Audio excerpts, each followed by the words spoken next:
हम दो भाई बहन थे। मैं भाई से काफ़ी छोटी थी और इसलिए माता पिता की लाडली थी। मुझे एक लड़के से प्यार हो गया। जब मैंने ये माता पिता को बताया तो उन्हें हमारी शादी से कोई ऐतराज़ नहीं था। हमारी शादी हो गई। हम दोनों एक दूसरे को बेइंतहा मोहब्बत करते थे और हमारी शादीशुदा ज़िंदगी बहुत अच्छी चल रही थी। मैं दो बच्चों की माँ बन चुकी थी।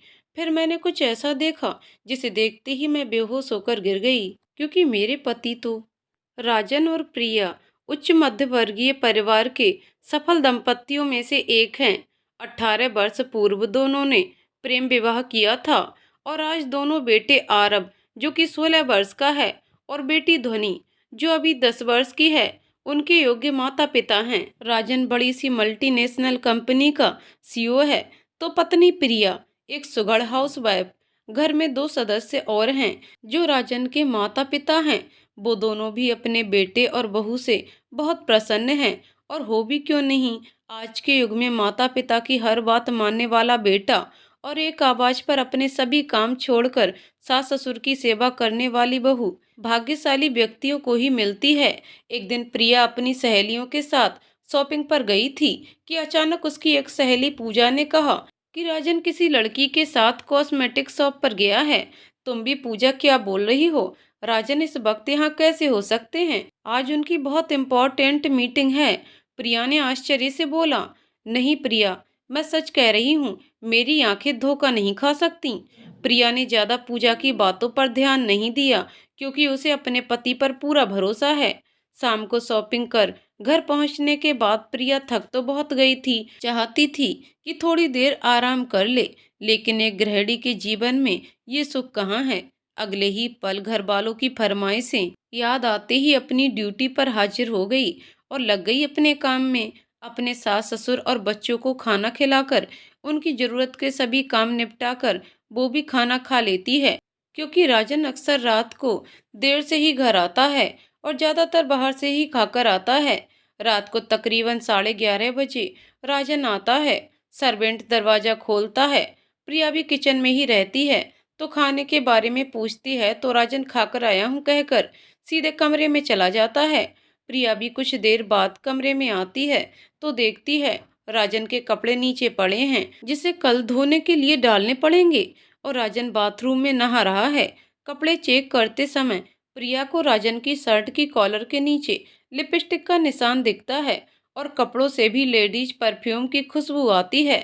एक पल के लिए तो प्रिया का पत्नी वाला दिमाग उसे राजन पर शक करने के लिए मजबूर कर रहा था, लेकिन प्रिया राजन का प्रोफेशन जानती है, इसलिए उसे पता है कि उसके पति की महिला क्लाइंट भी होती हैं, जिनसे गले मिलते समय लिपस्टिक का निशान लग गया होगा और खुशबू भी रह गई होगी। ऐसा नहीं है कि प्रिया पहले से ही इतनी समझदार थी। शुरू शुरू में दोनों के बीच इन्हीं सब चीजों को लेकर काफी समस्या उत्पन्न हुई थी, लेकिन राजन के सब कुछ साफ साफ बता देने के बाद अब प्रिया भी आश्वस्त हो चुकी है इन सब बातों से। और सबसे बड़ी बात, उसे राजन पर खुद से भी ज्यादा भरोसा है, जो कभी ऐसा कर ही नहीं सकता।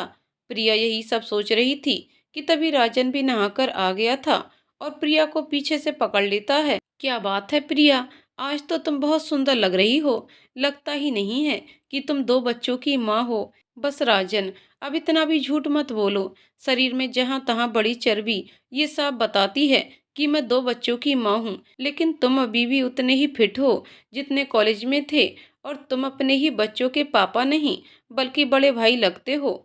मेरी नज़रों से खुद को देखो प्रिया, तो तुमसे ज्यादा सुंदर कोई भी नहीं दिखेगी। सच कह रहा हूँ प्रिया, आई लव यू। और प्रिया के गालों पर किसकर राजन गुड नाइट कहकर सोने चला जाता है। और प्रिया कुछ देर राजन की बातों को सोचकर हंसती है और खुद को आईने में देखती है।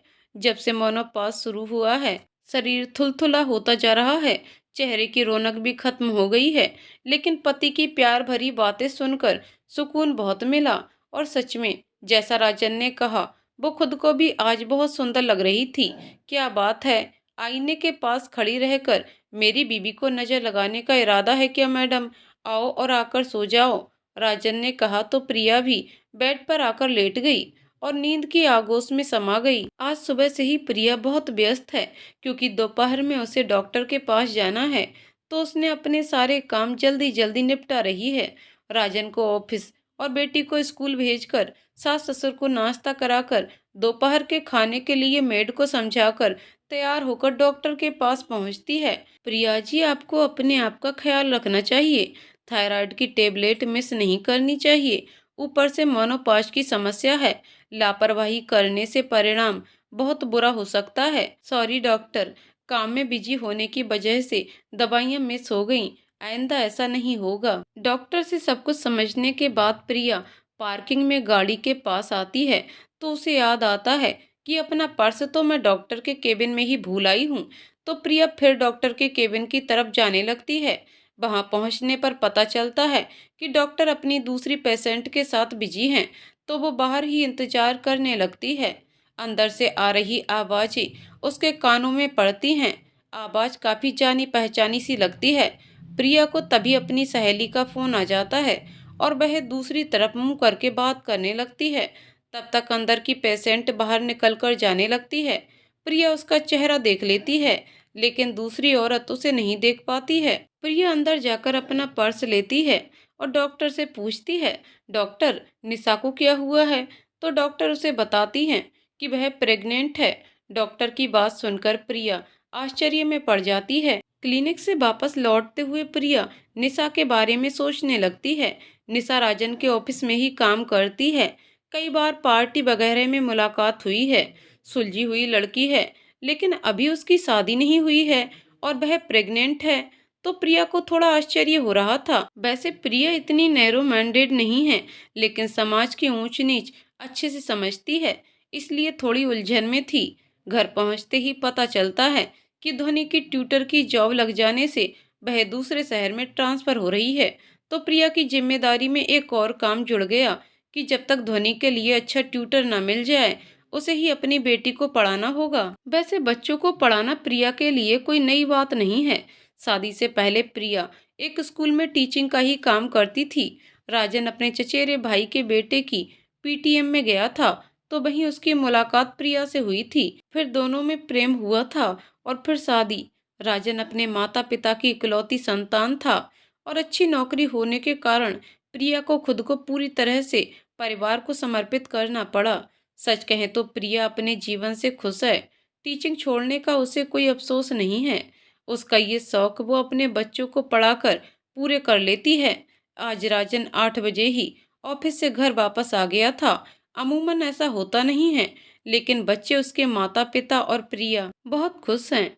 राजन के घर जल्दी आने से ऐसा कभी कभार होता है कि राजन अपने परिवार के साथ डिनर करता हो। जब सब लोग साथ में डिनर कर रहे थे तो राजन अपने में ही खोया हुआ था। उसकी माँ बार बार सब्जी लेने को कह रही थी, तो अचानक से जैसे उसका ध्यान टूटा हो, वैसे कहता है, हाँ माँ, आप कुछ कह रही थी। हाँ बेटा, मटर पनीर तेरी पसंदीदा सब्जी है, इसलिए तुम्हें और लेने के लिए पूछ रही थी। नहीं माँ, तबीयत कुछ ठीक नहीं है, कहकर डिनर खत्म कर जब वो अपने कमरे में जाने लगा तो प्रिया ने पूछा कि क्या हुआ। तो राजन ने कहा कि कुछ नहीं, थोड़ा सर दर्द है, रेस्ट करूंगा तो ठीक हो जाएगा। प्रिया कहती है कि तुम चलो, मैं 5 मिनट में आती हूँ, सर की मालिश कर दूंगी तो अच्छी नींद आ जाएगी। ठीक है, कहकर राजन कमरे में चला जाता है। प्रिया जल्दी से राजन के पीछे पीछे कमरे में जाती है और ड्रॉअर से बाम निकालकर सर की मालिश करने लगती है। थोड़ी देर मालिश होने के बाद जब राजन को अच्छा महसूस होता है तो प्रिया से कहता है, ओ मेरी प्यारी प्रिया, तुम्हारे हाथों में तो जादू है। तुम्हारा हाथ लगते ही सर दर्द गायब हो गया। और हाँ, आज क्लिनिक गई थी तो क्या हुआ? होगा क्या, सब ठीक था। और अपने दिनचर्या की सब बातें एक दूसरे से साझा कर दोनों नींद की आगोश में चले जाते हैं। रात को रात भर बारिश हुई थी, इसलिए सुबह बिल्कुल धुली धुली और साफ सुथरी लग रही थी। प्रिया को बारिश बहुत पसंद है। जब उसकी नई नई शादी हुई थी तब वह और राजन खूब साथ में भीगा करते थे। बारिश में यही सोच रही थी प्रिया। अब जिम्मेदारियां बढ़ने से कभी कभी ऐसा लगता है कि दोनों सिर्फ औपचारिकता निभाने के लिए ही एक दूसरे से प्यार दर्शाते हैं, वो भी इसलिए क्योंकि दोनों पति पत्नी हैं। प्रिया को घूमने का भी बहुत शौक था। दोनों एक साथ काफी घूमे भी हैं। ऐसा नहीं है कि अब घूमने नहीं जा सकते, लेकिन प्रिया का ही मन नहीं करता है। इसलिए राजन से कई बार इसी टॉपिक पर काफी मनमुटाव भी हो चुका है। आज रविवार है, इसलिए प्रिया ने थोड़ा सोचने का भी समय निकाल लिया है, वरना सप्ताह के 6 दिन उसके पास इतनी भी मोहलत कहाँ होती है कि वह कुछ सोच भी सके। आईने में खुद को निहार रही थी। क्या से क्या हो गई हूँ मैं। राजन कितनी बार कहते हैं ब्यूटी सैलून जाओ, अपने ऊपर थोड़ा ध्यान दो प्रिया, लेकिन मैं कैसे कहूँ कि मुझे फुर्सत कहाँ है खुद को संभालने की। और आप भी कहाँ पहले की तरह मेरी पल पल तारीफ करते हो, रात को देर से लौटते हो और सुबह जल्दीबाजी में ऑफिस चले जाते हो बिना मेरी तरफ देखे। फिर मैं खुद को क्यों संवारूं। बाहर अभी भी हल्की हल्की बूंदाबांदी हो रही है। प्रिया का मन कर रहा है कि वह खिड़की खोलकर आसमान से गिरती ठंडी ठंडी बूंदों को महसूस करे, लेकिन वो ऐसा नहीं करेगी क्योंकि एसी चल रही है और ऐसा करने से शायद राजन की नींद भी डिस्टर्ब हो जाए। बड़ी मुश्किल से तो वो चैन की नींद सिर्फ संडे को ही ले पाते हैं। अपने मन में इन ख्यालों को अपनी डायरी के साथ साझा कर रही है प्रिया। पहले वो नियमित रूप से हर रात अपनी डायरी लिखा करती थी, बचपन से ही, लेकिन अब कहाँ समय मिल पाता है डायरी लिखने के लिए भी। लेकिन मेरे जीवन में कितनी भी व्यस्तता क्यों ना आ जाए, मैं तुम्हें हमेशा प्यार करती रहूंगी। राजन आई लव यू, यही अंतिम वाक्य लिखकर प्रिया डायरी लिखना बंद करती है और उसे ड्रेसिंग टेबल के ड्रॉअर में रखती है। आज नाश्ते में प्रिया ने छोले भटूरे बनाए हैं। सास ससुर और बच्चों ने तो बहुत तारीफ की और खुश होकर नाश्ता किया, लेकिन राजन अधमने तरीके से नाश्ता कर रहा था। प्रिया ने पूछा, राजन नाश्ता क्यों नहीं कर रहे हो, कुछ और बना दूं क्या। ओ प्रिया, मुझे अभी ऑफिस जाना होगा, अभी ही मैसेज आया है, इसलिए गुस्सा आ रहा है। आधा नाश्ता कर राजन रेडी होने चला जाता है। प्रिया नाश्ता कर ही रही थी कि तभी उसका मोबाइल बजा, जिसमें ध्वनि की ट्यूटर का नंबर फ्लैश हुआ। प्रिया कॉल उठाती है। Hello, hello Priya ji. जी मैम कहिए। नमस्ते प्रिया जी। नमस्ते मैम। जब मैं कल आपके घर आई थी तो ध्वनि के स्टडी टेबल पर मैं एक अपना व्हाइट कलर का एनवेलप भूल गई हूँ। प्लीज आप उसे मेरे पास भिजवा देंगी, बहुत इम्पोर्टेंट डॉक्यूमेंट है। मैं लेने आ जाती, लेकिन समय नहीं है बिल्कुल भी। जी मैम, मुझे एनवेलप मिल गया है, आप फिक्र मत कीजिए, मैं भिजवा दूंगी। जी थैंक यू। ठीक है, बाय। Okay bye. राजन तो उसी तरफ जा रहे हैं, क्यों ना वही मैम को एनवेलप पहुंचा दें। इतना सोचकर जैसे ही प्रिया अपने कमरे में आई, राजन हड़बड़ाते हुए बाय प्रिया बोलते हुए बाहर चला गया। प्रिया कुछ भी बोल नहीं पाई, बस राजन को जाते हुए देखती रह गई। अब ये एनवेलप कैसे पहुंचाया जाए, यही सोच रही थी तो उसने सोचा कि चलो खुद ही पहुंचा देती हूँ। अपनी सास को सब कुछ बताकर आधे घंटे में लौट आने की बात कहकर गाड़ी लेकर मैम के घर की ओर चली जाती है। वहां पहुंचने पर तेज बारिश हो रही थी, इसलिए मैम को कॉल करके कहती है कि मैं आपकी बिल्डिंग के नीचे हूँ, आप अपनी अमानत ले जाइए। लगभग 5 मिनट के बाद हाथ में छाता लिए मैम नीचे आती हैं। सॉरी प्रिया जी, आपको बहुत तकलीफ दी। तकलीफ क्या है, लीजिए आप अपनी अमानत, हंसते हुए प्रिया कहती है और दोनों हंसने लगती हैं। ठीक है मैम, बाय, बहुत काम है घर में, चलती हूँ। जी ठीक है, बाय। जब प्रिया अपनी गाड़ी जाने के लिए स्टार्ट कर ही रही थी कि तभी उसने राजन को किसी लड़की के साथ गाड़ी में जाते हुए देखा। लड़की ने अपना चेहरा स्कार्फ से ढका हुआ था। राजन यहाँ, वो तो ऑफिस गए थे, ये लड़की कौन है जो उनके बगल में बैठी थी। प्रिया को थोड़ा अजीब लगा, इसलिए वो राजन की गाड़ी के पीछे चली जाती है। ड्राइव करते समय सोचने लगती है कि क्या मैं सही कर रही हूँ या वापस लौट जाऊं। इतना सोच रही थी कि राजन की गाड़ी एक कैफे के आगे रुकी और दोनों उसके अंदर चले गए। प्रिया भी थोड़ी देर बाद अंदर गई। संयोग से दोनों एंट्रांस की तरफ पीठ करके बैठे थे, इसलिए प्रिया उनकी पीछे वाली टेबल पर जाकर बैठ गई उनकी बातें सुनने के लिए। राजन कह रहा था, प्लीज ये बच्चा अबॉर्ट कर दो, मैं कोई बखेड़ा नहीं चाहता, मेरे ऑलरेडी 2 बच्चे हैं। लड़की ने कहा, हाँ तो वो तुम्हारे बच्चे हैं, मेरे नहीं, मैं अपने बच्चे को अबॉर्ट नहीं करूंगी। इतना सुनते ही प्रिया उठकर खड़ी होती है, माथे पर पसीना आ जाता है और राजन की टेबल के पास जाती है। प्रिया को देखकर निशा और राजन एकदम अचकचा जाते हैं और प्रिया कुछ बोल पाती, उसे ऐसा लगता है कि सब कुछ घूम रहा है और अगले ही पल वो राजन की बाहों में बेहोश हो जाती है। प्रिया को जब होश आता है, वह हॉस्पिटल की बेड पर होती है और सामने बैठी हुई अपनी सास पर उसकी नज़र जाती है। सास उस समय कोई मैगजीन पढ़ रही हैं। पढ़ते हुए जब प्रिया पर नज़र पड़ती है तो खुशी से उठकर बेड के पास पहुंचती हैं और सर पर हाथ फेरते हुए पूछती हैं, तबीयत अच्छी लग रही है बेटा। प्रिया अपनी सारी शक्ति इकट्ठा करके भी मुंह से हाँ जवाब नहीं दे पाई। बस हल्का सा सिर हिलाकर हाँ का इशारा किया। रुको बहू, मैं अभी डॉक्टर को बुलाकर लाती हूँ। और वो डॉक्टर को बुलाने चली जाती हैं। उनके जाने के बाद प्रिया अच्छे से अपनी आंखें खोलकर कमरे में देखती है, लेकिन कमरे में उसके सिवा और कोई नहीं है। उसे बहुत कमजोरी महसूस हो रही थी, इसलिए फिर से आंखों को बंद कर लेती है। थोड़ी ही देर में उसकी सास डॉक्टर और नर्स के साथ कमरे के अंदर आती हैं। डॉक्टर प्रिया को चेक करती है। पूरी तरह से चेकअप करने के बाद प्रिया से पूछती है, कैसा लग रहा है प्रिया जी? प्रिया बस हल्का मुस्कुरा देती है। इतना दौड़ भाग क्यों करती हैं कि सेहत का ऐसा हाल हो जाए? प्रिया एकटक डॉक्टर को देख रही थी।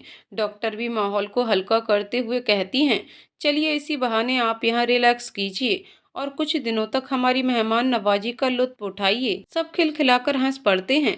प्रिया भी कोशिश कर मुस्कुरा देती है। प्रिया को रेस्ट करने की सलाह और नर्स को अच्छे से उसकी देखभाल करने की हिदायत देकर डॉक्टर वापस चली जाती हैं। प्रिया की सास भी शाम होने के कारण घर जाने के लिए अपना हैंडबैग उठाते हुए बोलती हैं, बहू ठीक से आराम करना, कुछ चाहिए हो तो नर्स को बताना, अब मैं घर चलती हूँ। घर की सारी जिम्मेदारी मेरे ही सर पर है। जल्दी ठीक हो जाओ बेटा। और वो भी घर चली जाती हैं। शरीर तो कमजोर है, लेकिन प्रिया का दिमाग अभी भी दुरुस्त है। होश में आने के बाद से ही उसकी नजरें सिर्फ राजन को ही ढूंढ रही थीं। रात को दवाओं के असर से उसे इतनी गहरी नींद आती है कि सुबह 8 बजे नर्स के उठाने पर ही आंखें खुलती हैं। सुबह से दोपहर हो चुकी है, लेकिन प्रिया से कोई भी घर से अभी तक मिलने नहीं आया है। आज प्रिया को थोड़ा अच्छा महसूस हो रहा है, तो टेबल पर रखे अपने फोन को उठाती है और लेटकर उसे अनलॉक करते समय उसकी नज़र आज की डेट पर पड़ती है, 18 तारीख। इसका मतलब मैं पूरे एक दिन बेहोश थी। और सोचने लगती है, पता नहीं मेरे बगैर घर पर सब कैसे मैनेज हो रहा होगा। बच्चे, मम्मी पापा और राजन कितने परेशान होंगे। यही सब सोच रही थी कि तभी कमरे का दरवाजा खुलता है और उसके दोनों बच्चे कमरे के अंदर आते हैं और अपनी माँ को जोर से गले लगाते हुए कहते हैं, we miss you so much mama, जल्दी से ठीक होकर घर आ जाओ। तभी राजन भी कमरे में एंटर करता है और बच्चों को प्रिया को जोर से पकड़े हुए देखकर उन्हें समझाते हुए कहता है, मम्मा अभी बहुत वीक है, जब ठीक हो जाए तब प्यार करते रहना। बच्चे भी अपने पापा की बात मानकर प्रिया से अलग होते हैं और चेयर पर आकर बैठते हैं और पिछले दिनों उनके साथ क्या हुआ ये सब बताने लगते हैं। प्रिया बच्चों की बातें सुनते हुए राजन को देखती है तो राजन नजरें नीचे किए हुए बैठा होता है और आधे घंटे के बाद डॉक्टर से मिलकर सब कुछ समझकर बच्चों को लेकर घर वापस चला जाता है। उन लोगों के वापस जाने के बाद वो सोचती है, बच्चों की तरह गले लगाने की उम्मीद तो उसे राजन से भी थी, लेकिन सोची हुई बात हमेशा पूरी हो जाए ऐसा जरूरी तो नहीं। एक हफ्ते बाद प्रिया डिस्चार्ज होकर अपने घर वापस आ जाती है। उसकी सास उसे अपने कमरे तक सहारा देती हुई ले जाती हैं और राजन भी अपनी नजरें नीची किए हुए प्रिया का सारा सामान लिए उसके पीछे पीछे आता है। हॉस्पिटल से वापस आने पर घर पर सभी लोगों का बर्ताव पहले जैसा ही था, लेकिन राजन जब भी प्रिया के साथ अकेले होता तो अपनी नजरें नीचे किए ही रहता था। कुछ दिन बीतने के बाद अब प्रिया की सेहत में भी काफी सुधार हो चुका था। जितनी परवाह वो अपने परिवार की करती थी, सभी से उतना ही प्यार उसे इस वक्त मिला, जिसकी वजह से ही शायद इतनी बड़ी आघात सहने के बाद भी प्रिया का आत्मबल टूटा नहीं, बल्कि और बढ़ गया। अपने मन में आगे क्या करना है और आने वाले जीवन को कौन सी दिशा देनी है, उसने सब कुछ सोच रखा है। इंतजार है तो बस जल्दी से ठीक होने की। अच्छे से आराम, सही टाइम पर दवाई लेने से प्रिया शारीरिक रूप से तो स्वस्थ हो रही है, लेकिन बैठे बैठे ऊल जलूल सोचते रहने से मानसिक रोगी बनती जा रही है। इसलिए अब कमरे से बाहर आकर बच्चों और सास ससुर के साथ समय भी बिताने लगी है। उस दिन की घटना के बाद राजन भी ऑफिस सही टाइम पर जाता है और वापस भी बिल्कुल सही टाइम पर ही आता है। नाश्ता और रात का खाना भी अपने परिवार के ही साथ करता है। राजन में भी बदलाव साफ साफ नजर आ रहा है, इसलिए परिवार वाले भी खुश हैं। जो कुछ भी राजन ने प्रिया के साथ किया है। अभी तक उसने ये बात किसी को भी नहीं बताई है, राजन से भी कोई बात नहीं की।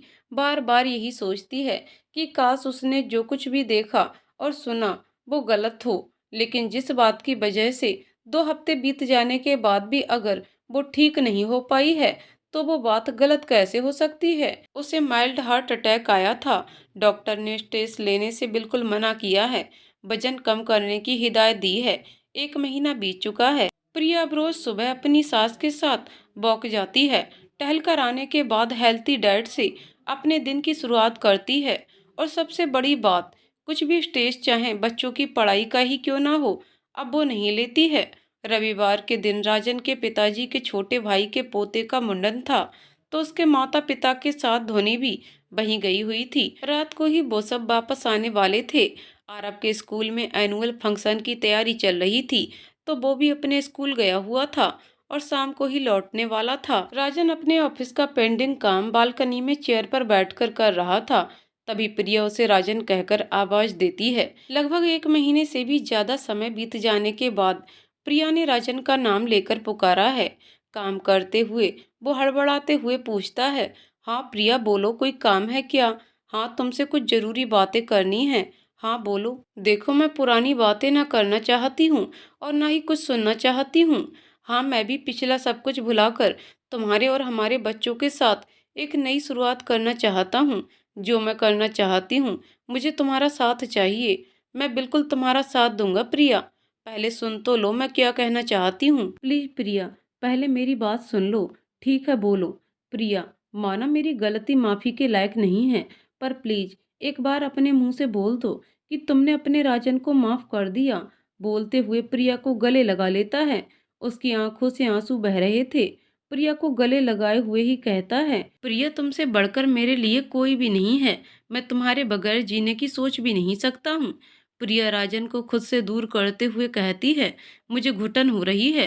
प्लीज राजन, इतनी जोर से गले ना लगो। एक बात पूछूं? हाँ पूछो प्रिया। अगर मैंने ऐसा किया होता तो क्या तुम मुझे माफ कर देते? राजन कुछ भी नहीं बोल पाता है। प्रिया वहां से उठकर जाने लगती है, तो राजन उसका हाथ पकड़ते हुए चेयर पर बिठाता है। प्रिया, माना मैंने बहुत बड़ी गलती की है, लेकिन इसकी जिम्मेदार तुम भी हो। राजन चिढ़ते हुए बोलता है, मैं जिम्मेदार हूँ? तो ये भी बता दो कैसे? प्रिया भी आश्चर्य से पूछती है। छोड़ो, रहने दो। तुम्हारी तबीयत ठीक नहीं है, इतनी ही मेरी फिक्र है, तो मेरी गलती बता दो। तबीयत ना सही, गलती तो सुधार लूं। प्रिया, तुम्हारा बीपी बढ़ जाएगा, चलो आराम करो। राजन उसकी बात काटते हुए बोलता है, मेरी इतनी परवाह है जानकर बहुत खुशी है, लेकिन शायद अब तुम्हें ये पता नहीं है कि अब मैं सब कुछ सहन कर सकती हूँ। तो अपनी बात पूरी करो, शायद इससे मुझे कुछ आराम मिले। बोलो राजन, मुझे बुरा नहीं लगेगा। प्रिया के जोर देने पर राजन भी संभल कर ही बोलना शुरू करता है। जब हमारी शादी हुई थी तो तुम कैसे मेरे साथ समय बिताती थी, मेरे लिए हर समय तैयार होकर रहती थी, अपना तुम कितना ध्यान रखती थी। हम लॉन्ग ड्राइव पर जाते थे, मेरे ऑफिस की पार्टी एंजॉय करते थे, तुम्हारा पूरा समय सिर्फ और सिर्फ मेरा था। लेकिन अब? हाँ आगे बोलो, मैं सुन रही हूँ।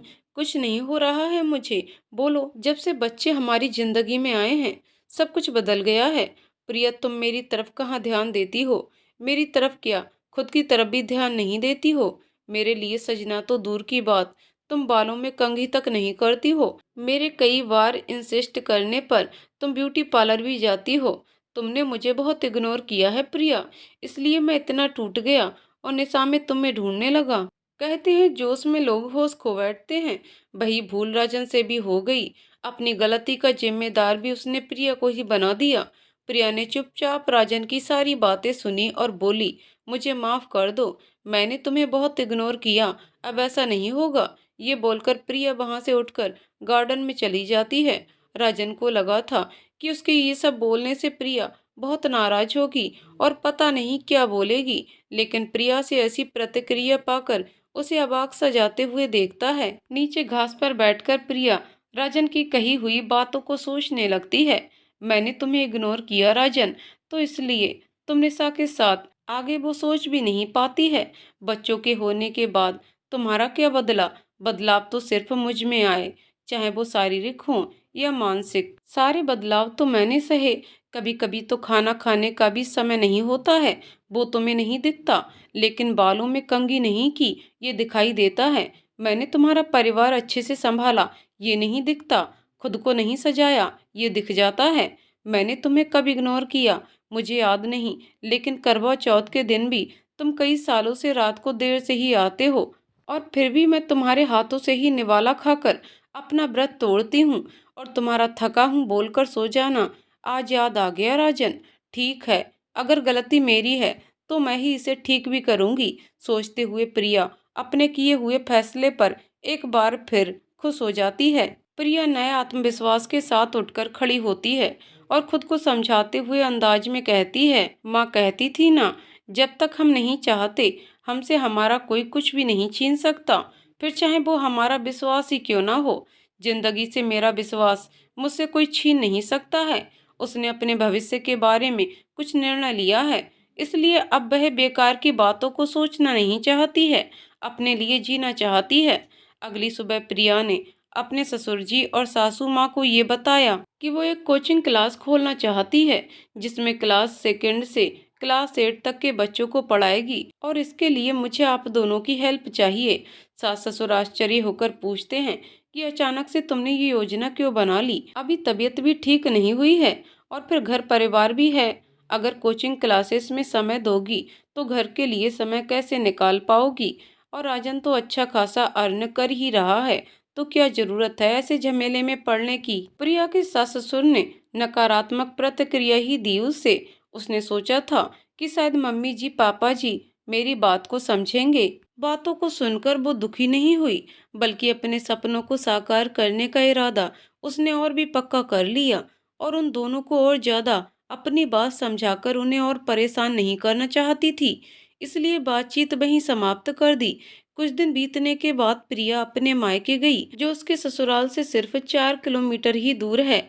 अपने माता पिता के मृत्यु के 2 साल के बाद प्रिया आज पहली बार आ पाई है, क्योंकि घर के कामकाज से उसे फुर्सत ही नहीं मिलती थी, और मम्मी पापा के जाने के बाद उसका उस घर में मन भी नहीं लगता था। इसलिए प्रिया यहाँ नहीं आती थी। प्रिया के एक बड़े भाई भी हैं, जो उससे पूरे 12 साल बड़े हैं। क्योंकि प्रिया का जन्म उसके माता पिता के अधिक आयु में हुआ था, इसलिए अपने पेरेंट्स की बहुत लाडली थी और अपने बड़े भाई की जान रही है। मुंह से कोई बात निकलने से पहले ही भैया उसकी सारी फरमाइशें पूरी कर देते थे, जिसे याद कर उसके होठों पर मुस्कान तैर जाती है कि तभी घर का दरवाजा खुलता है। उसकी भाभी दूसरी तरफ होती हैं। प्रिया उनके पैर छूने के बाद गले से लिपट जाती है। खुश रहो लाडो, अपने भाई भाभी की याद नहीं आती है? भाभी ने आंखों में आए आंसुओं को छिपाते हुए पूछा। आती है ना भाभी, बहुत याद आती है, इसलिए चली आइए आपसे मिलने, प्रिया ने खुश होते हुए कहा। और घर के अंदर जाते ही जोर जोर से दादा दादा आवाज देने लग जाती है। लाडो तेरे भैया बाजार गए हैं तुम्हारी पसंदीदा मिठाई लाने के लिए। प्रिया खुश हो जाती है और अपनी भाभी के साथ बातचीत करते हुए किचन में चली जाती है। प्रिया के भाई एक उच्च सरकारी कर्मचारी हैं और दूसरे शहर में रहते हैं। छुट्टियों में ही यहाँ आ पाते हैं और खुद ही प्रिया के ससुराल जाकर उससे मिलाते हैं। बेटी और बेटा दोनों ही सेटल हो चुके हैं और वो दोनों भी अलग अलग शहरों में रहते हैं। लगभग 15 मिनट के बाद प्रिया के भाई प्रमोद जी उसके मनपसंद खाने की चीजों को लेकर घर पहुंचते हैं। प्रिया दौड़ते हुए बच्चों की तरह भाई के गले लग जाती है। भैया आपने इतनी तकलीफ क्यों उठाई? मैं क्या कोई मेहमान हूँ? थोड़ा सा नाराजगी जताते हुए बोलती है। मेहमान ही तो है लाडो, माँ पिताजी के गुजरने के पूरे 2 साल के बाद आई है तू यहाँ। भाई ने भी प्यार भरा उलाहना देते हुए कहा। चल भाई का दिल रखने के लिए इतना भी झूठ मत बोल, भाभी ने किचन से कहा। लेकिन प्रिया के हाव भाव देखकर और बातें सुनकर बड़े भाई की अनुभवी आंखों को ये समझते देर नहीं लगी, लाडो किसी परेशानी में है और बचपन से अपनी माँ की बातें मन में ही दबा कर रखने की आदत है, इसलिए कुछ बताएगी नहीं, मुझे ही संभल कर पूछना पड़ेगा। सब हॉल में सोफे पर आकर बैठते हैं। लो लाडो, मिश्रा जी की कचौड़ी तुम्हारी पसंदीदा, भाभी ने कचौड़ी की प्लेट प्रिया को थमाते हुए कहा। नहीं भाभी, मैं ये नहीं खा सकती। कचौड़ी की प्लेट नीचे रखते हुए प्रिया बोली। क्यों नहीं खा सकती? तुम्हारे भैया तुम्हारे लिए ही लाए हैं। कम से कम एक तो खाओ। भाभी का दिल रख लो लाडो, भैया बोले। नहीं भैया, मैं नहीं खा सकती, डॉक्टर ने मना किया है। तला हुआ और ज्यादा तेल मसाला वाला खाने से परहेज करना है मुझे। अच्छा ठीक है, तो तू फल खा ले, भाभी ने बोला। हाँ ये खा लूंगी मैं, प्रिया हंसते हुए बोलती है। प्रिया आई तो है अपने भैया भाभी से अपने मन की बात शेयर करने, लेकिन कुछ समझ ही नहीं आ रहा है कि शुरुआत कैसे करे। उधर भैया भी समझ गए हैं कि प्रिया कुछ परेशानी में है, तो वो भी यही सोच रहे हैं कि कैसे पूछने की शुरुआत करें। प्रिया नाश्ता करने के बाद छत के ऊपर चली जाती है। टहलते हुए आसपास लगे हुए पेड़ों को देखती है, जिन्हें वह बचपन से जानती है। आज भी बिल्कुल वैसे ही हैं, लेकिन शायद वह बदल गई है। थोड़ी देर बाद प्रिया को नीचे बुलाने के लिए उसके भैया आते हैं। लाडो लाडो, क्या कर रही है अकेले? लगता है अपने दादा से बात करने का मन नहीं है, इसलिए अपने मन की बात इन बेजुबानों को बता रही है। नहीं नहीं दादा, ऐसी कोई बात नहीं है, नीचे थोड़ी घुटन हो रही थी, इसलिए ऊपर चली आई। अब वापस ही जा रही थी, आपने क्यों तकलीफ की? चलिए दादा, अब ऊपर आ ही गया हूँ तो थोड़ी देर बैठ ही जाता हूँ तुम्हारे साथ। लाडो आओ बैठो। प्रिया का हाथ पकड़कर उसके दादा उसे छत पर रखी चेयर पर बैठने का इशारा करते हैं। अब बताओ लाडो, घर पर सब कैसे हैं? सब एकदम ठीक हैं दादा। आरव और ध्वनि अच्छे से पढ़ाई कर रहे हैं। हाँ दादा, ध्वनि तो अब 5th स्टैंडर्ड में है, तो उस हिसाब से उसकी पढ़ाई ठीक चल रही है। आरव मेरा बहुत ही समझदार बच्चा है, मेडिकल करनी है, इसलिए दिन रात नीट के एग्जाम की प्रिपरेशन में लगा रहता है। खाना खाने के लिए भी उसे मुझे ही याद दिलाना पड़ता है। हंसते हुए प्रिया जवाब देती है, वाह तुम्हारे दोनों बच्चे तो बहुत होशियार हैं, और होंगे भी क्यों नहीं, अपने मामा पर जो गए हैं। दादा ने मजाकिया लहजे में कहा। हाँ बिल्कुल ठीक कह रहे हो दादा, हंसते हुए बोलती है। माँ पिताजी की तबीयत ठीक है? हाँ दादा, दोनों ठीक हैं। मम्मी जी तो मेरे साथ रोज सुबह वॉक पर जाती हैं और मुझसे भी तेज चलती हैं। भाई ये तो बहुत अच्छी बात है, दादा खुश होते हुए बोलते हैं। राजन से तो आज सुबह ही बात हुई है मेरी, तो उनके बारे में सब उन्हीं से जान ली और अपनी भी बता दी। राजन का नाम सुनकर प्रिया बस हूँ बोलकर जवाब देती है और गंभीर हो जाती है। अच्छा अब ये बताओ, मेरी छोटी बहन कैसी है? क्या अभी भी नाक बहती है उसकी? ये बोलकर प्रिया के दादा मुस्कुराने लगते हैं। दादा चिढ़ते हुए प्रिया बोलती है और दोनों आंखों से आंसू छलक जाते हैं। ये देखकर दादा समझ जाते हैं कि बहन को कोई दुख तो है जो वह उनसे बांट नहीं पा रही है, इसलिए बात को ज्यादा कुरेदना उन्हें ठीक नहीं लगता है। हंसते हुए माहौल को हल्का बनाने के उद्देश्य से कहते हैं, इतनी बड़ी हो गई हो, 2 बच्चों की माँ हो, और दादा के इतने छोटे से मजाक के लिए इतने महंगे आंसू बर्बाद कर दिए, और अपने हाथों से प्रिया के आंसू पोंछ देते हैं। अब चलो नीचे मेरी रोदरू बहन, हाथ पकड़कर नीचे लेकर चले जाते हैं। प्रिया किचन में चली जाती है, जहां उसकी भाभी खाना बना रही थी कि तभी दादा आवाज लगाते हैं, मेरा चश्मा कहाँ है? मिल नहीं रहा कविता, जरा ढूंढ दो। तुम्हारे दादा अपनी एक भी चीज पर ध्यान नहीं रखते कि कहाँ रखी है। लाडो जरा कड़ी पर ध्यान देना, उबाल आने ही वाली है, बोलकर भाभी अपने कमरे में चली जाती हैं। आपने तो चश्मा पहना हुआ है, फिर क्यों मुझे बुला रहे हैं? जरा धीरे बोलो, तुमसे कुछ बात करनी है, फुसफुसाते हुए बोलते हैं। भाभी अपनी आवाज धीमी करते हुए बोलती हैं, हाँ बोलिए, क्या बोलना चाहते हैं? मुझे लगता है लाडो किसी परेशानी में है और हमसे बात करना चाहती है, लेकिन संकोच से कह नहीं पा रही है। तो जरा तुम मुझसे प्यार से पूछो कि क्या परेशानी है उसे। जी आप सही कह रहे हैं, परेशान तो है लाडो। कहाँ जब पहले आती थी तो पूरे समय सिर्फ राजन की ही बातें करती रहती थी और अपने घर वापस लौटने के लिए बेचैनी दिखती थी। आज ऐसा लग रहा है जैसे ये हमारी लाडो है ही नहीं, इतनी शांत है, जैसे कुछ बहुत बुरा हुआ है उसके साथ। हाँ मुझे भी ऐसा ही लगता है। अच्छा जाओ अब लाडो के पास। जी जाती हूँ, आप फिक्र मत कीजिए, मैं सब संभाल लूंगी। भाभी किचन में वापस आती हैं और देखती हैं कि कड़ी में उबाल आने ही वाला है और प्रिया खोई हुई सी खड़ी है। लाडो ध्यान कहाँ है तुम्हारा, बोलकर गैस की आंच धीमी कर देती है। प्रिया हड़बड़ा जाती है और उसे देखकर भाभी सोचने लगती हैं, कैसे जानूं तुम्हारी तकलीफ लाडो, और उदास होकर कड़ी को देखने लगती हैं। दोपहर में प्रिया अपनी भाभी के साथ कमरे में बैठी हुई थी। भाभी ने पूछा, बहुत देर से देख रही हूँ लाडो, जैसे तुम हमसे कुछ कहना चाहती हो, बोल दो जो भी बोलना है, मन में कोई बात नहीं रखनी चाहिए, अपनों से साझा कर लेनी चाहिए। प्रिया भी थोड़ा सोच कर कहती है, वो भाभी राजन ने मेरे साथ, इतना बोलकर अपनी भाभी के गले लगकर रोने लगती है। हाँ लाडो बताओ, मैं सुन रही हूँ। फिर प्रिया अपने मन की सारी बात रोते हुए बताने लगती है। भाभी की आंखों से भी लगातार आंसू बहे जा रहे थे। बाहर दरवाजे के पीछे खड़े भैया भी रो रहे हैं और सारी बातें सुन रहे हैं। अपने मन की बात अपनी भाभी को बताकर प्रिया भी उनकी गोद में सर रखकर सुबक रही है। भाभी उसके आंसू पोंछते हुए कहती हैं, लाडो तुम किस मिट्टी की बनी हो? इतने दिनों से ये बात अपने मन में छुपाकर खुद बीमार हो गई, लेकिन हमें कुछ नहीं बताया। कैसे सहा तुमने अकेले इतना बड़ा दर्द? भैया भी कमरे के अंदर आ जाते हैं और अपनी पत्नी के बगल में बैठ जाते हैं। अपनी बहन के बालों को सहलाते हुए बोलते हैं, चुप हो जा लाडो, ना रो, और उसके आंसू पोंछते हैं। प्रिया भी उठकर बैठ जाती है। दादा मैं नहीं रो रही, लेकिन ये आंसू ही नहीं रुक रहे हैं। क्या मेरी बहन इतनी कमजोर है जो इन आंसुओं से हार जाए? और उसके आंसुओं को हाथों से पोंछते हैं। काफी देर तक सब चुप थे। चुप्पी तोड़ते हुए भैया बोलते हैं, तो लाडो आगे के लिए तुमने क्या सोचा है? दादा मैंने जो सोचा है उसमें आपका साथ चाहिए। हाँ बोलो तो सही, मैं हर परिस्थिति में तुम्हारा साथ दूंगा। दादा मैं आर्थिक रूप से सक्षम होना चाहती हूँ। अपने कोचिंग क्लास की योजना अपने दादा को बताने लगती है। आइडिया तो बहुत बढ़िया है। राजन और घर के सभी लोगों से बात कर ली है तुमने? मम्मी पापा जी से तो कर ली है, राजन से करना ही नहीं चाहती।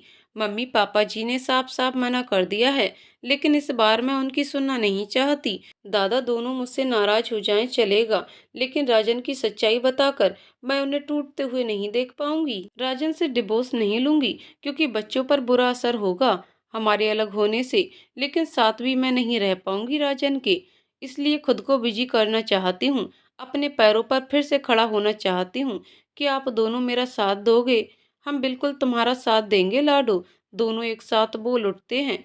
कोचिंग क्लास के लिए जगह ढूंढी है तुमने? नहीं दादा, उसके लिए ही तो आपसे मिलने आई हूँ। अपने दोस्त मोहन भैया से बात करवा दीजिए ना। रेंट पर कोई प्रॉपर्टी मिल जाएगी तो बहुत अच्छा होगा। प्रिया रेंट का चक्कर छोड़ो, मेरी बात सुनो। हमारे घर पर ही तुम कोचिंग क्लास की शुरुआत करो। वैसे भी हम लोग साल में एक बार ही आ पाते हैं, वो भी घर को देखने के उद्देश्य से ही। रिटायरमेंट के बाद तो हम दोनों अपने बेटे के साथ ही पुणे में रहने वाले हैं। तुम यहाँ रहोगी तो हमें कोई फिक्र ही नहीं रहेगी। बोलो क्या चाहती हो लाडो, मना मत करना। अपने दादा के प्रस्ताव को मानने के अलावा उसके पास दूसरा कोई विकल्प नहीं है, इसलिए राजी हो जाती है। ठीक है लाडो, एक दो दिन में मैं तुम्हें फोन करूंगा।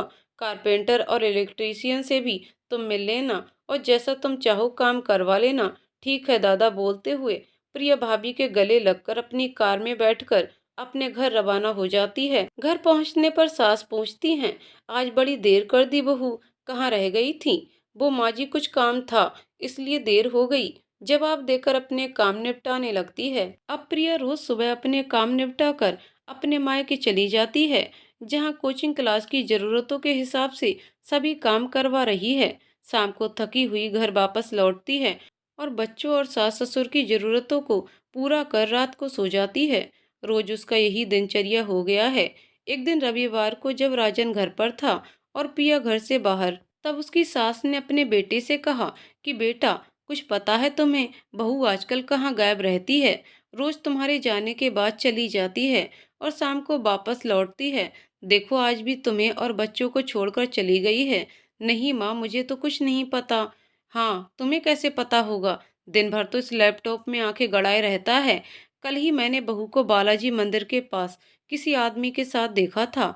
मेरा काम बताना था, अब तुझे जो करना है कर, बोलकर उसकी माँ दंदनाते हुए अपनी सहेली के घर हो रहे कीर्तन में चली जाती है। माँ की बातें सुनकर राजन परेशान हो जाता है, अजीब अजीब बातें सोचने लगता है और फिर प्रिया को फोन लगाता है। दो बार पूरी रिंग बजने पर भी वह फोन नहीं उठाती है। पहले कभी प्रिया ने ऐसा नहीं किया है। कॉल नहीं उठा पाती है तो तुरंत ही कॉल बैक करती है, लेकिन एक घंटे से ऊपर हो जाने के बाद भी ऐसा कुछ नहीं हुआ है। प्रिया अपना फोन मायके में ही भूल गई है। प्रिंट वाले के यहाँ पंपलेट छपवाने गई है अपने दादा के साथ। घर वापस आकर भाभी से बोलती है, दादा ने हेल्प की तो सारे काम आसानी से निपट गए, बस अब अच्छे टीचर्स मिल जाएं तो सब बढ़िया हो जाएगा। हाँ, वह भी हो जाएगा। तुम्हारा नया नंबर मैंने टीचर्स को विज्ञापन पर दे दिया है, शायद कल से उनके कॉल आने लगे। तुम इंटरव्यू लेकर उन्हें सिलेक्ट कर लेना। जी दादा, बहुत बहुत थैंक यू। आपने तो मेरे सारे काम ही कर दिए। अच्छा, अब घर चलती हूँ। बच्चों से मैंने प्रॉमिस किया है, आज उन्हें पिज्जा बनाकर खिलाऊंगी, तो चलती हूँ। ठीक है लाडू, अच्छे से जाना, भाभी बोलती हैं। प्रिया घर पहुंचती है। राजन पूछता है, इतनी क्या बिजी हो गई थी जो मेरे 4 मिस्ड कॉल भी नहीं देख पाई? और इतनी देर तुम कहाँ थी प्रिया? कुछ जरूरी काम था? राजन, बाद में बताऊंगी। प्रिया फ्रेश होकर बच्चों के लिए पिज्जा बनाती है। कुछ मेल आए हुए थे, उन्हें चेक कर रिप्लाई करती है और आराम से सो जाती है। प्रिया के हाव भाव देखकर राजन को बड़ा आश्चर्य हो रहा है और सोचता है, ये तो कभी ऐसी नहीं थी, हमेशा खुद से पहले दूसरों के बारे में सोचती थी, अब ऐसे बर्ताव क्यों कर रही है? सोचते हुए सो जाता है। सुबह अखबार में विज्ञापन पढ़ने के बाद प्रिया का फोन बार बार बज रहा था, क्योंकि लोग कोचिंग क्लास में पार्ट टाइम जॉब का अवसर पाना चाहते हैं, इसलिए प्रिया बार बार एकांत में जाकर जवाब दे रही है। राजन ये सब नोटिस कर रहा है, क्यों प्रिया को सुबह सुबह इतना कॉल आ रहा है और हमारे सामने बात क्यों नहीं कर रही है? कुछ पूछना चाहता है प्रिया से, लेकिन वो अपना बैग उठाकर बाहर चली जाती है। 2-3 दिनों की मेहनत के बाद 5 अच्छे टीचर्स प्रिया ने अपने कोचिंग क्लास के लिए सिलेक्ट कर लिए हैं, जिनमें 4 महिलाएं हैं जो 30-35 वर्ष की आयु के बीच हैं, हाउस वाइफ हैं। चूंकि क्लासेस सिर्फ 4 ही घंटे चलेगी, दोपहर 3 से 7, इसलिए उतना समय अपनी गृहस्थी से निकाल लेना इनके लिए आसान है, और साथ में इनकम भी हो जाए तो नुकसान क्या है। 5वें टीचर एक 22 वर्षीय युवक है जो कि स्टूडेंट है। अपने जेब खर्च के लिए उन्होंने प्रिया की कोचिंग क्लास ज्वाइन की है। नाम है आदित्य। जनाब बड़े हंसमुख स्वभाव के हैं और सारे काम बड़ी खुशी खुशी करते हैं। कुछ भी बोलो, बुरा नहीं मानते हैं, सबकी मदद करते रहते हैं। प्रिया भी उसके साथ काफी हिलमिल गई है, अपने बेटे के समान ही उसे मानती है। उसकी मेहनत रंग लाई है और शुरुआत में 50 बच्चों ने एडमिशन लिया है। अगले रविवार को प्रिया ने अपने कोचिंग के उद्घाटन का प्रोग्राम रखा है और एक छोटी सी पूजा भी रखी है। सारी व्यवस्था कर वह अपने घर पहुंचती है और रात के खाने के समय सबको अपने कोचिंग की खुशखबरी सुनाती है। सास ससुर तो बिल्कुल खुश नहीं हैं। राजन भी बस खुश होने का दिखावा कर रहा है, लेकिन बच्चे बहुत खुश हैं। कोचिंग के उद्घाटन का दिन आ चुका है। प्रिया के घर वाले भी आए हुए हैं। सब अच्छे से निपट गया है, लेकिन सासू माँ को आदित्य का व्यवहार अच्छा नहीं लग रहा था, क्योंकि सारे काम वही कर रहा था और उनकी बहू भी काफी हंसकर उससे बातें कर रही थी, तो उन्हें बहुत बुरा लग रहा था। प्रिया की कोचिंग क्लास अच्छी रफ्तार से चल पड़ी है। 4 महीने में ही 300 से ज्यादा स्टूडेंट हो गए हैं। टीचिंग स्टाफ की संख्या में भी बढ़ोतरी हुई है, लेकिन उसके कोचिंग का सबसे शानदार टीचर आदित्य ही है। उसकी मेहनत से ही इतने कम समय में कोचिंग का इतना नाम और सम्मान बढ़ा है। प्रिया का अब ज्यादा समय अपने कोचिंग क्लास में ही बीतता है। सुबह नाश्ते और लंच की व्यवस्था कर वह यहाँ आ जाती है और रात को 8 बज जाते हैं उसे घर वापस लौटते। जीवन में व्यस्तता और अधिक बढ़ गई है, लेकिन अपना पसंदीदा काम करके वह आजकल बहुत खुश रहती है। अपने सारे गमों को भुलाकर प्यारे प्यारे बच्चों से बातें कर उन्हें अच्छी सीख देकर वह बहुत खुश है। सब कुछ अच्छे से चल रहा है। व्यवहारिक जीवन बहुत खुशहाल है, लेकिन पारिवारिक जीवन शायद बदहाल होता जा रहा है। प्रिया सब समझ रही है, लेकिन कुछ कर नहीं सकती है। राजन फिर पहले की तरह ही ऑफिस में ज्यादा समय बिताने लगा है। दोनों के रिश्ते में दरार बढ़ती ही जा रही है। बच्चों की खातिर ही साथ हैं दोनों। बच्चे ही दोनों के रिश्ते की आखिरी गांठ हैं। सास ससुर तो हमेशा मुंह फुलाए ही रहते हैं। बहू की तरक्की उन्हें बिल्कुल भी रास नहीं आ रही है। सास ने तो प्रिया के चरित्र को अपने मन में मलिन कर रखा है, बस शब्दों से कहना शेष है। आदित्य का प्रिया के कोचिंग क्लास में पढ़ाना उन्हें बिल्कुल पसंद नहीं है। रात को राजन शराब पीकर घर आया है। प्रिया किचन में है। आज सब काम निपटाने में बड़ी देर हो गई है। लड़खड़ाते कदमों से राजन अपने कमरे में जाता है। प्रिया को आभास हो चुका है कि उसने शराब पी हुई है। अपने कमरे में जाकर राजन बेड पर लेट जाता है। प्रिया कमरे के अंदर आती है। खाना लाऊं तुम्हारे लिए? नहीं, खाकर आया हूँ। उसके जूते उतारने लगती है। रहने दो, मैं कर लूंगा, मदहोशी में राजन ने कहा। प्रिया जूते उतार देती है। आंखें खोलने की कोशिश करते हुए राजन कहता है, और कितनी सजा दोगी मुझे? माफ क्यों नहीं कर देती हो? मेरे साथ रहकर भी इतनी दूर क्यों हो मुझसे?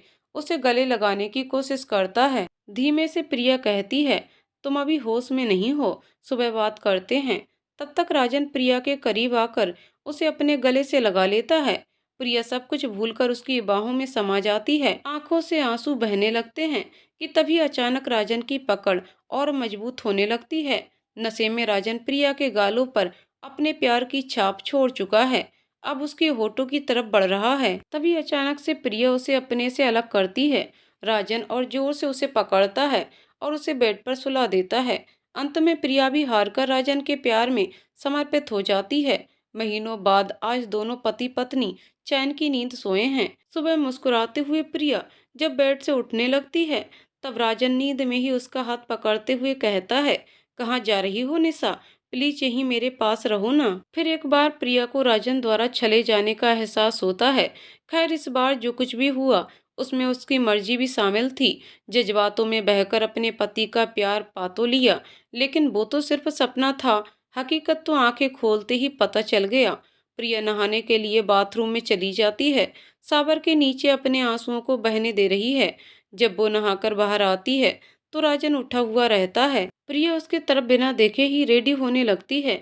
तभी राजन आकर उसे पीछे से पकड़ लेता है और उसके गाल पर किस करते हुए कहता है, थैंक यू प्रिया, मुझे माफ करने के लिए। प्रिया अपने गाल को टॉवल से साफ करते हुए बोलती है, सॉरी राजन। तुम क्यों सॉरी कह रही हो? चौंकते हुए राजन पूछता है, वो कल रात तुम नशे में थे और मैंने तुम्हारा फायदा उठाकर अपनी दैहिक जरूरत पूरी की। तुमने फायदा कहाँ उठाया प्रिया? हमारे बीच जो कुछ भी हुआ उसमें मेरी मर्जी भी थी, इतना भी नशे में नहीं था मैं। राजन ने सफाई देते हुए कहा, नहीं तुम थे नशे में, सॉरी मुझे माफ कर दो। तुम कैसी बात कर रही हो प्रिया? मुझे सब अच्छे से याद है, तुमने मेरा फायदा नहीं उठाया है। नहीं राजन, तुम नींद में भी निशा का नाम लिए जा रहे थे और फिर भी मैंने तुम्हारे साथ, सॉरी, आगे से ऐसा नहीं होगा। प्रिया ने अपनी आंखों में आए आंसुओं को पोंछकर उसे घूरते हुए कहा, एक बार फिर तुमने मुझे धोखा दिया। राजन भी अपनी भूल समझ गया और बाथरूम में नहाने के लिए चला गया। प्रिया का मन बहुत उदास था, फिर भी नाश्ता तैयार कर सबको खिलाकर अपनी बेटी ध्वनि के साथ उसके स्कूल पीटीएम के लिए पहुंचती है। ध्वनि की क्लास टीचर उसकी बहुत तारीफ करती हैं। प्रिया को भी उसकी पढ़ाई पर ध्यान देने के लिए बधाई देती हैं। स्कूल से निकलकर प्रिया कोचिंग जा रही है। अब वह थोड़ी ठीक है। सुबह से उसका चेहरा उतरा हुआ था, लेकिन बच्चों की वजह से उसे खुशी मिल ही जाती है। प्रिया के दोनों बच्चे उसके जीवन में जब से आए हैं, उसे तब से किसी भी चीज की कमी का एहसास ही नहीं होता है। अगर परेशान भी होती है तो बच्चों के लिए हमेशा खुश रहने की ही कोशिश में लगी रहती है। कोचिंग क्लास के सारे काम खत्म कर घर आती है, सबको खाना खिलाकर बच्चों को सुलाकर अपने कमरे में जाती है। 1 बज गए हैं, लेकिन राजन अभी तक नहीं आया है। प्रिया ऊँघते हुए उसी का इंतजार कर रही है। उसे कुछ जरूरी बातें करनी हैं। लगभग आधे घंटे के बाद कमरे का दरवाजा खुलता है और राजन अंदर आता है। प्रिया को आहट मिलती है तो चौंक कर जागती है। आ गए, तुमसे कुछ बात करनी है। राजन शर्माते हुए कहता है, बोलो, पहले बैठो, बैठकर कहो क्या कहना है। राजन, मुझे आजाद कर दो। मतलब यही कि मैं अब और नहीं सह सकती। प्लीज मुझे डिवोर्स दे दो। मुझे माफ नहीं कर सकती हो, बस एक चांस दे दो। कोई गलती नहीं करूंगा, तुम्हें शिकायत का कोई मौका नहीं दूंगा। Please Priya, sorry. प्लीज राजन, ऐसा मत बोलो। मैंने तुम्हें माफ कर दिया है। अगर माफ कर दिया है तो डिवोर्स की बात क्यों कर रही हो? माफी तुम्हें मैंने दिल को तोड़ने के लिए दी है, लेकिन तुमने जो मेरे स्वाभिमान को मारा है उसके लिए तुम्हें कभी माफ नहीं करूंगी। एक बार बच्चों के बारे में सोचो प्रिया, उनकी क्या गलती है? वो इन सबके बीच पिस जाएंगे। उनके बारे में सोच लिया है, दोनों मेरे साथ रहेंगे और तुम्हें मैं आजाद करती हूँ। अब निशा के साथ छुपकर अफेयर करने की कोई जरूरत नहीं है, उससे शादी कर लेना। माँ पिताजी क्या कहेंगे? कुछ तो सोचो। सब सोच और समझ कर ही बोल रही हूँ। कुछ नहीं बचा हमारे रिश्ते में, इसे खत्म कर देना ही अच्छा है। प्लीज राजन, मेरे बारे में भी तो कुछ तो सोचो। प्यार तो करते नहीं हो, क्या मुझ पर दया भी नहीं आती? मैं खत्म हो रही हूँ, जो बच्चा है उसे रहने दो, मुझे आजाद कर दो। ठीक है प्रिया, जो तुम्हें चाहिए मैं दे दूंगा, लेकिन बदले में मुझे भी कुछ चाहिए। क्या चाहिए? तुम्हारी माफी। कर दिया तुम्हें माफ। ठीक है, तुम्हें भी मुझसे आज़ादी मिल जाएगी। बोलकर राजन बाथरूम में फ्रेश होने चला जाता है। अगले दिन दोनों अपने अपने कामों पर जाते हैं। शाम को राजन जल्दी आ गया है। प्रिया भी किचन के काम निपटा रही है। प्रिया अपने कमरे में आती है तो राजन कहता है, सारी तैयारियां कर ली हैं, मैंने तुम्हारी आज़ादी की। थैंक यू, प्रिया बोलती है। सुन लो, कहो। राजन प्रिया के पास आकर बैठता है। मैंने लॉयर से बात कर ली है, डिवोर्स पेपर जल्दी ही बन जाएंगे। बस हमें ये बात माँ पिताजी और बच्चों से छुपानी होगी। तुम और बच्चे इसी घर में रहेंगे। मैं माँ पिताजी को अपने साथ बेंगलुरु लेकर चला जाऊंगा। मैं वहीं शिफ्ट हो रहा हूँ। 2-3 महीने मुझे वहाँ सेटल होने में लग जाएंगे। तब तक माँ पिताजी यहीं तुम्हारे साथ रहेंगे। फिर मैं उन्हें अपने साथ लेकर चला जाऊंगा। लेकिन हमें ये नाटक करना होगा कि हम साथ हैं और काम की वजह से मैं दूसरे शहर सेटल हुआ हूँ और तुम अपने काम और बच्चों की पढ़ाई के लिए यहीं रहोगी। राज बेंगलोर में अपने काम को व्यवस्थित कर 3 महीने बाद दिल्ली लौटता है। माँ और पिताजी को बताता है कि अब हम लोगों को वहीं रहना है। बच्चे और प्रिया यहीं रहेंगे क्योंकि बच्चों की पढ़ाई के लिए उन्हें यहीं अपनी माँ के साथ रहना पड़ेगा। राजन की माँ ध्यान से सारी बातें सुनती है, फिर बोलती है, अकेले बहू और बच्चों के बगैर हम कैसे रह सकते हैं? उन्हें भी अपने साथ ले चलो, वरना हमें भी यहीं रहने दो। प्रिया भी किचन से उनकी बातें सुन रही थी। बाहर आकर उसने कहा, नहीं माँ जी, बच्चे यहाँ अच्छे से सेटल हैं। अनजान जगह जाने में कहीं वो डिस्टर्ब ना हो जाएं, इसलिए उनका यहीं रहना ठीक होगा। और मैं तो हूँ ही उनके साथ। आप और राजन बिल्कुल चिंता ना करें, मैं सब संभाल लूंगी। इसी बात की तो चिंता है बहू कि तुम बच्चों के साथ रहोगी। मतलब माँ जी, अब मतलब जाने भी दो। आप बता दीजिए, क्या चिंता होगी अगर बच्चे मेरे साथ रहेंगे? मेरा मुंह मत खुलवाओ, जाने दो बहू। नहीं माँ जी, आप बता सकती हैं, मैं सुन लूंगी। मतलब यही है कि तुमने ही मेरे बेटे को ऐसी ऊल जलूल आइडिया दिया होगा हम लोग दूसरे शहर चले जाएं और तुम यहाँ अपनी मर्जी का करो। अपनी मर्जी की मैं क्या करूंगी माँ जी? प्रिया चौंकते हुए पूछती है। जो तुम अभी कर रही हो, सासू माँ चिढ़ते हुए बोलती है। अभी क्या कर रही हूँ? मुझसे नहीं बोला जाएगा। बहू रहने दो। माँ जी, इतना कुछ तो आपने बता दिया है, अब ये भी बता दीजिए। राजन अपनी माँ को चुप रहने के लिए बोलता है, लेकिन उसकी माँ आवेश में कह जाती है, मुझे सब पता है उस आदित्य के साथ तुम्हारा कैसा रिश्ता है। प्रिया ने भी अपने जीवन में आघात उसी से पाया था जिसे उसने टूट कर चाहा था। तो अब ऐसी बातों से उसे कोई फर्क नहीं पड़ता है। वो गर्व से अपनी सास को कहती है कि मुझे आप जैसे ओछी सोच वालों को बताने की कोई जरूरत नहीं है कि मेरे और आदित्य के बीच क्या रिश्ता है। आप जो सोच रही हैं वही है। अब आप खुश हो गईं। अभी भी आपकी खुशी मेरे लिए ज्यादा इम्पोर्टेंट है, बोलकर अपने कमरे में चली जाती है। राजन भी अपने माँ पिताजी को साफ साफ बता देता है कि आप दोनों को मेरे साथ ही चलना होगा। बच्चे और प्रिय यहीं रहेंगे। मुझे उस पर पूरा विश्वास है, वो हमारे बच्चों की परवरिश अच्छे से करेगी। 2 दिनों बाद तीनों बेंगलोर चले जाते हैं। बच्चे और प्रिय यहीं रह जाते हैं। प्रिया और राजन ने यही निर्णय लिया है कि हमारा रिश्ता जो खत्म हो चुका है वो बच्चों को सही समय आने पर ही बताना है। तब तक वीकेंड्स में कभी बच्चे तो कभी राजन ही एक दूसरे से मिलने चले जाएंगे। 12 साल बीत चुके हैं। राजन को शादी का कार्ड मिला है। एड्रेस दिल्ली का है तो फटाफट खोलकर पढ़ता है। उसके बेटे आरब की शादी का कार्ड है। नम आंखों से पूरे कार्ड को पढ़ता है। उस दिन को याद करता है जब आज से 4 साल पहले प्रिया से अलग होना और अलग होने का कारण उसने आरब को बताया था। तब वह इतना नाराज हुआ था कि आपने मेरी मम्मा के साथ ऐसा कैसे किया? जवाब दीजिए। और राजन के पास कोई जवाब नहीं था। उस दिन से लेकर आज तक दोनों में कोई बातचीत नहीं हुई है। लगता है ये कार्ड भी प्रिया ने ही भेजा है। बेटी ध्वनि भी अपने पिता से बात नहीं करती है। उसका यही मानना है, जब आपने मम्मा जैसी प्यार करने वाली पत्नी को धोखा दे दिया तो आप पर कोई कैसे भरोसा कर सकता है। पापा मम्मा का दुख आपको तब महसूस होगा जब कोई आपकी बेटी के साथ ऐसा करेगा। तब अपनी बेटी के मुंह पर हाथ रख दिया था राजन ने, लेकिन ऐसा सोचकर भी वो कांप गया था। ये सारी बातें वो सोच ही रहा था कि तभी अपनी पीठ पर अपनी माँ का स्पर्श उसे महसूस होता है। क्या देख रहे हो बेटे? माँ, हमारे आरब की शादी है। प्रिया ने कार्ड भेजा है, हम सभी को बुलाया है। आप चलोगी? हाँ, मैं जरूर चलूंगी अपने पोते की शादी में, खुश होते हुए कहती हैं। दिल्ली। आरब की हल्दी की रस्म चल रही है। प्रिया बहुत व्यस्त है। उसके भैया उसे थोड़ी देर आराम से बैठने को कहते हैं, लेकिन प्रिया मना करती है। हाथ पकड़कर अपने पास बिठा लेते हैं।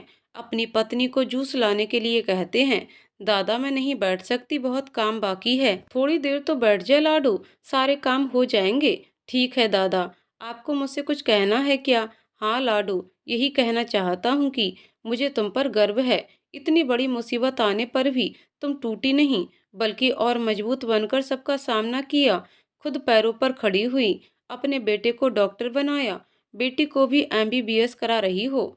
सभी कामों को इतनी आसानी से तुमने निपटा लिया, तो ये छोटे मोटे काम तो चुटकियों में कर लोगी। थोड़ा अपनी सेहत का भी ध्यान रखो। हाँ मम्मा, मामा जी ठीक कह रहे हैं। हेल्थ का ख्याल रखना बहुत जरूरी है। बोलते हुए ध्वनि अपनी मामी के साथ आती है, अपनी माँ को जूस पिलाती है। ठीक है मेरी माँ, बोलते हुए प्रिया जूस पी लेती है। ये नज़ारा राजन खड़े हुए देख रहा है, जो अभी अभी शादी में शामिल होने के लिए आया है। काश अपने बच्चों का प्यार मेरे नसीब में भी होता, पर मैंने सब कुछ अपने हाथों से ही बर्बाद कर दिया। राजन, तुम कब आए? चौंकते हुए प्रिया पूछती है। बस अभी ही आया हूँ, राजन जवाब देता है।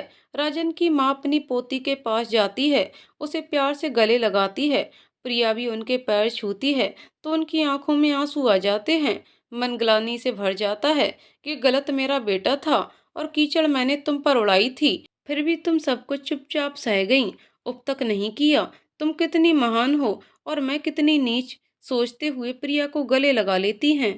आरब और ध्वनि अपनी दादी के आने पर जितने खुश थे, उतने ही नाराज राजन के आने से थे। लेकिन प्रिया ने सारी परिस्थिति संभाल ली थी। वो भी अपनी माँ की खुशी के लिए कुछ भी कर सकते थे। राजन अपने ही बेटे की शादी में बेगानों के समान था, लेकिन प्रिया उसे ऐसा महसूस होने नहीं दे रही थी। शादी आराम से संपन्न हो गई। दूल्हा दुल्हन घर आ चुके हैं। शाम को रिसेप्शन है। स्टेज पर दूल्हा दुल्हन खड़े हैं। तभी सरकारी गाड़ी गेट के पास आकर रुकती है। दो बंदूकधारी पुलिसकर्मी गाड़ी से बाहर निकलते हैं। उनमें से एक गाड़ी का दरवाजा खोलता है, जिससे जिले के डीएम और उनकी पत्नी बाहर निकलते हैं और स्टेज की तरफ जाने लगते हैं। रास्ते में प्रिया से भेंट होती है तो डीएम साहब झुककर प्रिया के पैर छूते हैं। उनकी पत्नी भी उनका साथ देती हैं और अपनी पत्नी से कहते हैं, ये मेरी दूसरी माँ है। आज मैं जो कुछ भी हूँ, इन्हीं के मार्गदर्शन की वजह से हूँ। खुश रहो आदित्य बेटा, खुश रहो बहू, मेरी वजह से नहीं बहू। तुम्हारा पति अपनी मेहनत से इस मुकाम पर पहुंचा है। और फिर उन लोगों के बीच कुछ बातें होती हैं और सभी स्टेज पर जाते हैं। आरब और ध्वनि आदित्य से मिलकर बहुत खुश होते हैं और थोड़े नाराज भी कि शादी में क्यों नहीं आए, पर जानते हैं कि डीएम के कंधे पर कितनी जिम्मेदारियां होती हैं। इसलिए खुश होकर सभी फोटो खिंचवाने लगते हैं।